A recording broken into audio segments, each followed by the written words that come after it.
Adivinen cuál es el país que produce más petróleo en el mundo. ¿Arabia Saudita? ¿Irak? ¿Irán? Ninguno de los anteriores. Con 13 millones de barriles al día, el mayor productor es Estados Unidos. La coronación es reciente y es una de las razones por las que se ha caído el precio del petróleo. Estados Unidos está comprando menos porque está produciendo mucho más. Y todo esto tiene un responsable: el fracking. ¿Qué es el fracking? Es una técnica para extraer petróleo y gas de lugares que antes no se dejaban. Rápido repaso geológico. Todo el petróleo está almacenado en formaciones de rocas. Algunas de estas formaciones tienen poros o grietas que dejan fluir el petróleo, otras no. Las que no eran un problema para la industria petrolera, pero ahora que existe el fracking ya se puede sacar petróleo de ahí. Es más fácil entender todo esto si hablamos de un concepto clave: la presión. El petróleo es un fluido subterráneo que tiene que soportar millones de toneladas de tierra. Cuando nosotros taladramos hasta esa profundidad es como si estuviéramos destapando una gaseosa agitada. Así también el petróleo quiere salir por la tubería hasta la superficie porque la presión lo empuja. Pero todo esto depende de que exista un camino a la tubería. O sea, que las formaciones de rocas que almacenan petróleo tengan poros o grietas y que estén conectados. Si no hay conexión con la tubería es inútil porque la mayoría del petróleo se queda atrapada. Pues bien, resulta que ahora podemos fracturar las rocas para crear nuestras propias grietas. Eso es el fracking, que formalmente se llama fracturamiento hidráulico. Lo de fracturamiento ya se entiende, y lo de hidráulico es porque se utiliza agua a presión para romper las rocas, agua y arena. Pero la historia no termina ahí. Para llegar a donde está el petróleo hay que perforar más o menos 2 kilómetros para abajo y otros 3 kilómetros de lado. Eso quiere decir que la tubería es demasiado larga y hay un montón de fricción. O sea que el agua que se inyecta pierde potencia a medida que avanza. La solución técnica de este problema es mezclar el agua y la arena con químicos que lubrican la tubería y así se combate la fricción que le quita poder al chorro. Pero ese cóctel es una para el medio ambiente y por eso el fracking es tan polémico. Para ser claros, no es que los pozos convencionales sean amigables con el medio ambiente, es que el fracking es peor. Básicamente estamos contaminando grandes cantidades de agua para romper rocas y buena parte del agua sucia que metemos se devuelve a la superficie todavía más sucia porque esas rocas tienen metales pesados y compuestos radioactivos. La contaminación es tanta que ya no es posible tratar el agua para hacerla potable. O sea, esa agüita se perdió y para siempre.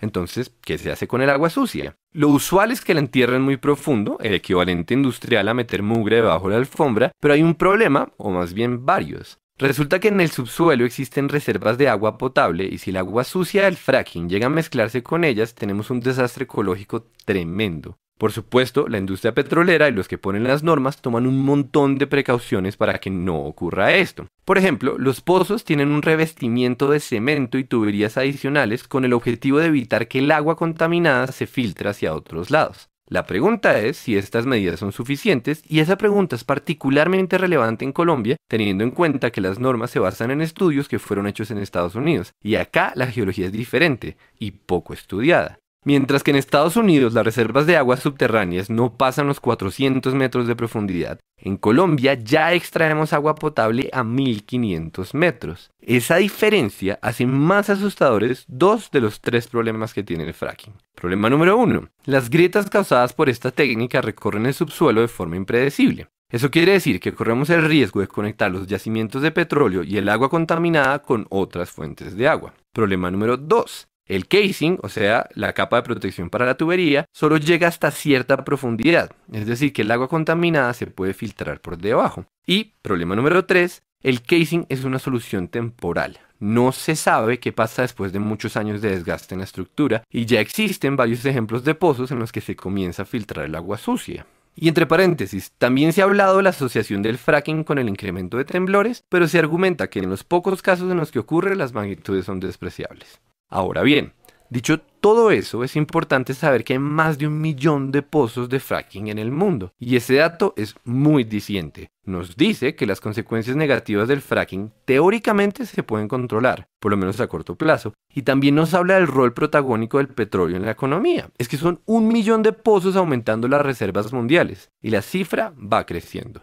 Lo que nos trae de vuelta a Colombia. Colombia, que está por encima del 85% de los productores de petróleo del mundo. Colombia, cuya economía depende en buena parte de esta industria, pero también Colombia, la que solo ha explorado 9 zonas en lo que va de este año porque cayó el precio del petróleo y por tanto cayeron las inversiones.